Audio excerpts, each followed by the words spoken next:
Hey guys, I'm doing my presentation over The Raft of the Medusa by Theodore Jerichotte. This painting stuck out to me because of the history, detail, and meaning behind what you see at first glance. You can see the struggle and kind of what life was like back in the 1800s. First, I want to talk about Theodore.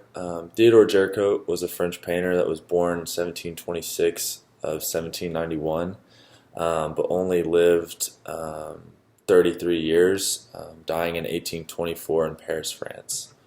Jerichotte was an only child of wealthy conservative parents. His father was a lawyer, and his mother's family were tobacco owners. Um, when he was 4, his family moved to Paris, which allowed Jerichotte to be educated in the most prestigious schools. And then at age 15, his drawing talent was recognized, and he began to seriously study art. Jerichotte's early years were not without loss. His mom died in 1808, and then his grandma just a few years later. After his grandma passed, he gained a significant annuity that allowed him to live comfortably and give him independence to pursue art without any financial worries. Um, when he arrived in Paris, it seems that his art really took off. Before that, his art wasn't recognized, and he wasn't going to, um, as I said, the prestigious schools. Um, and once he got old enough, he started to really elaborate and express what he was feeling.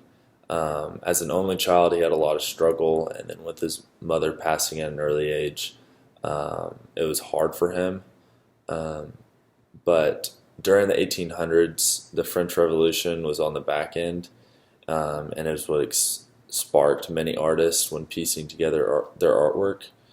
They were inspired by the events that happened and were motivated to paint what others may have not seen or realized.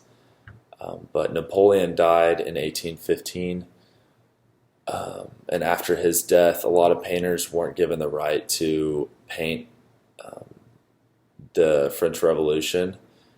It was a big controversy back then, but if they were found to paint without um, consent, then they would be killed or in jail. But Jericho is one of the few artists that made the exception. Hence why the painting is here and why it's so famous because it was one of the only ones back then. But this painting was 13 and 3/4 by 23 and a half feet, and it depicts a shipwreck in 1816 of a French Royal Navy frigate, the Medusa, which ran aground off the coast of Senegal. And because of the shortage of lifeboats, 150 survivors embarked on the raft and were decimated by starvation during a 13-day ordeal, which descended into murder and cannibalism. Only a handful remained after they were finally saved on the 14th day. It was a big controversy because the captain was actually one of the survivors, and he was tried for murder because as a captain you have to take care of your crew, and he did not do that. He was actually part of the ones that started to eat his crew. Um, but this painting is currently archived in what I think the greatest museum in the world is, and that's the Louvre in Paris, France. That's only right because that's where he was born and where he passed away.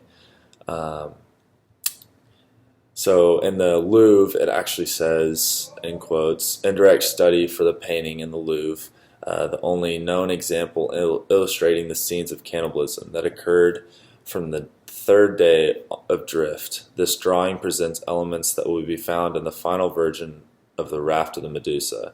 In particular, the course overturned from the right angle, absent from the sketches and drawings, and that of the foreground and the middle. The mediative figure at the foot of the mast announces the figure um, and that was written in 1992 by the Grand Palace. So yeah.